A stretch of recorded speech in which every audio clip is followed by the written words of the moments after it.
All right. For the second part of this morning session, we wanted to highlight two of the hottest AI startups in Europe. Actually, they both announced their launches just earlier this week. Let's start with the new AI robotics company called UMA, launching from Paris and ready to take on the world. We're delighted to welcome UMA's CEO, Remi Cadene. Hi, Remi. Thanks for joining us. All right. I think this is a bit of news for everyone, so maybe let's start by telling us more about this launch and your ambition for UMA. So, yeah, thanks. I'm super glad to be here. The launch was incredible. We had a very big visibility worldwide. Even my friends in Silicon Valley were messaging me, seeing UMA over the news, so incredible. And I'm grateful for all the support, all the energy, and yeah, all the visibility yeah, worldwide. So what is it that you pitch to your investors? Yeah. What's your objective? So UMA stands for Universal Mechanical Assistance. And we build general purpose, mobile and humanoid robots powered by the latest AI revolution and technologies. And our ambition is to make work safer, more fulfilling, to drive economic growth, and to improve quality of life for everyone. Okay. The big mission. Well, you're not coming to robotics from nothing. Maybe to say a bit more about your background, you worked on robotics at Hugging Face previously, and then before that, you even worked at Tesla.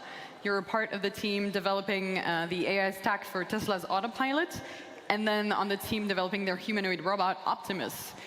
What lessons do you think that you've applied from self-driving cars that apply surprisingly well to humanoid robots? Yeah, so many lessons. Actually, driving is a subset of the human behavior. So it's extremely social. You interact on the road with a lot of people. Every day, you need to handle some very complex situation, and you don't just follow the rules. There are always edge cases, and you need to take very fast decisions. So it's a super difficult problem. And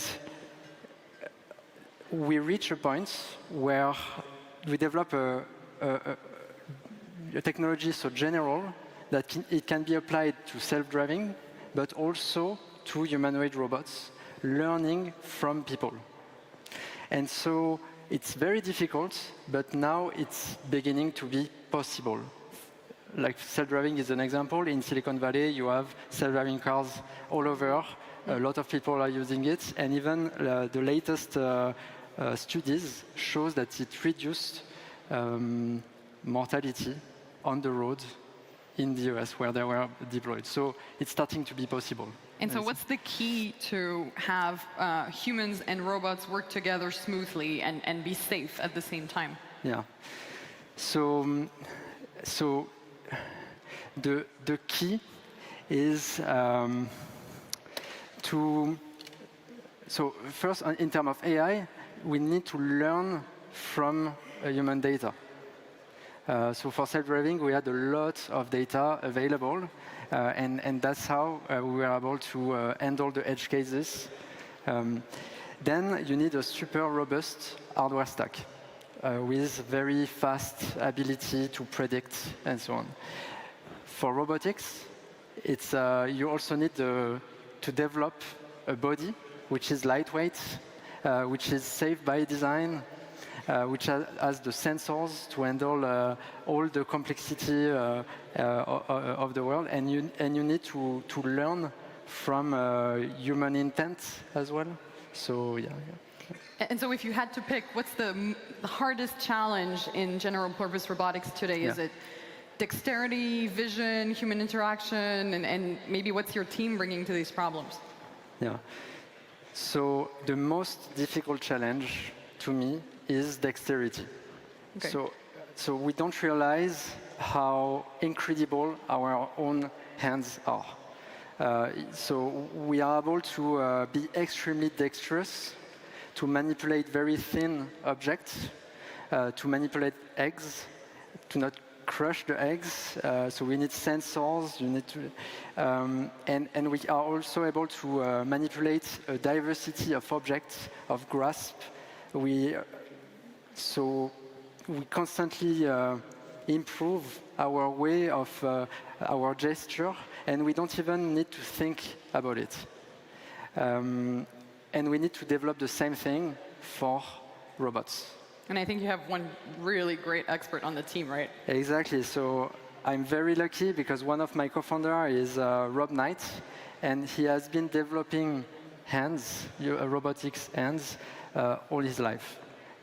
Like even before university, actually. And he has open sourced the most dexterous and affordable version of hands. So we take this problem very seriously, and yeah, I'm very looking forward. Okay, so you're also an advocate of open source. Exactly.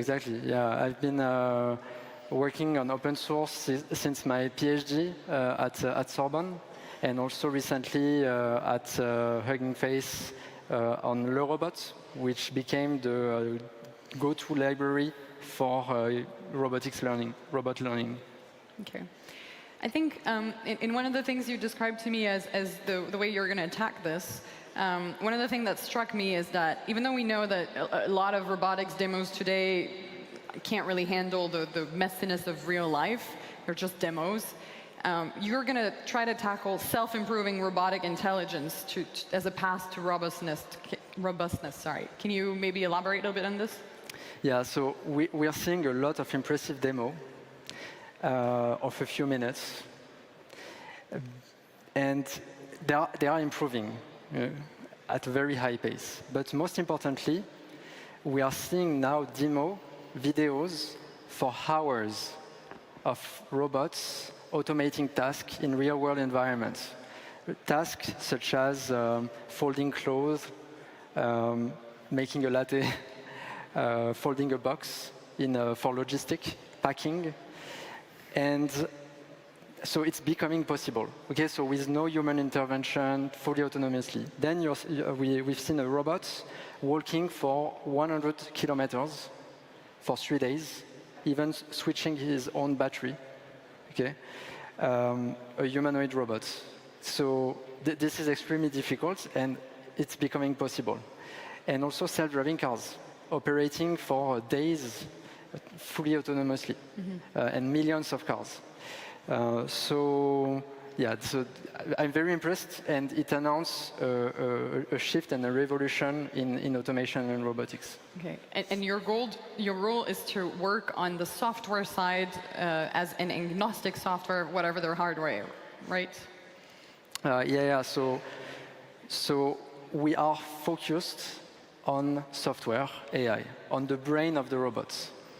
And we have the ingredients to be able to learn from people and to have these self-improving robots that, like us, increase our ability to do tasks just by practicing.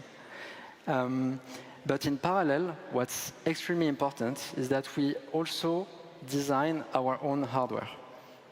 And the reason why is that we are seeing an evolution in the robot design. We need robots that are safe by design, so lightweight, and that can be affordable, cost-efficient, produced at scale. And so this means that we need to own and control a supply chain, our own supply chain, in Europe for the European market. That's a great bridge to my final question. Why did you choose to build your company in Europe? We are convinced that Europe is the best market for this new technology. And that's something that not a lot of people are aware of. Yeah, usually we talk about talents and resources. You say this is the best market. And this is the best market, and we also have other advantage. But this is the best market because we like in Europe, we have a historic industrial network. So we have a lot of companies doing in industry. And we have like very high qualified people, but an aging society. So there is a critical need for automation, and it's in the mind of all the C-levels in major companies doing business in Europe. So there is this, then we have talents, we have incredible schools and universities at an affordable price. So personally, I paid 600 euros for my master degree, for 1 year of master degree. Yeah, I'm each sure year. a lot of Americans envy Yeah, that. exactly. So 600 euros. People don't realize how affordable the high quality, and I was at Sorbonne University, which is one of the best universities. So there is this. So we have a lot of talent spread out, but a lot of talent in all the cities in Europe. All right, so you're joining the optimism around Europe with us. Thank you so much. Yeah. Well, we're very excited to see where your company's going, so we'll keep in touch. Thank you, Remi. Yeah, thank you. Thank you. Bye-bye.